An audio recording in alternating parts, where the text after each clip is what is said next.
Joshua chapter 4. When the whole nation had finished crossing the Jordan, the Lord said to Joshua, "Choose 12 men from among the people, one from each tribe, and tell them to take up 12 stones from the middle of the Jordan, from right where the priests are standing, and carry them over with you, and put them down at the place where you stay tonight." So Joshua called together the 12 men he had appointed from the Israelites, one from each tribe, and said to them, "Go over before the ark of the Lord your God into the middle of the Jordan. Each of you is to take up a stone on his shoulder, according to the number of the tribes of the Israelites, to serve as a sign amongst you. In the future, when your children ask you, 'What do these stones mean?' tell them that the flow of the Jordan was cut off before the ark of the covenant of the Lord. When it crossed the Jordan, the waters of the Jordan were cut off. These stones are to be a memorial to the people of Israel forever." So the Israelites did as Joshua commanded them.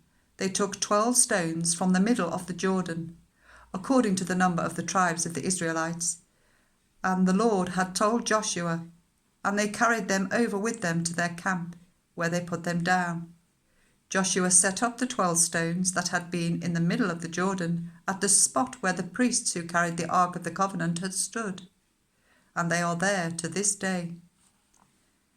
Now the priests who carried the ark remained standing in the middle of the Jordan until everything the Lord had commanded Joshua was done by the people, just as Moses had directed Joshua. The people hurried over, and as soon as all of them had crossed, the ark of the Lord and the priests came to the other side, whilst the people watched. The men of Reuben, Gad, and the half-tribe of Manasseh crossed over, ready for battle, in front of the Israelites, as Moses had directed them. About 40,000 armed for battle crossed over before the Lord to the plains of Jericho for war. That day the Lord exalted Joshua in the sight of all Israel, and they stood in awe of him all the days of his life, just as they had stood in awe of Moses. Then the Lord said to Joshua, "Command the priests carrying the ark of the covenant law to come up out of the Jordan." So Joshua commanded the priests, "Come up out of the Jordan." And the priests came up out of the river, carrying the ark of the covenant of the Lord. No sooner had they set their feet on the dry ground than the waters of the Jordan returned to their place and ran in flood as before. On the 10th day of the first month, the people went up from the Jordan and camped at Gilgal on the eastern border of Jericho. And Joshua set up at Gilgal the 12 stones they had taken out of the Jordan. He said to the Israelites, "In the future, when your descendants ask their parents, 'What do these stones mean?' tell them, 'Israel crossed the Jordan on dry ground.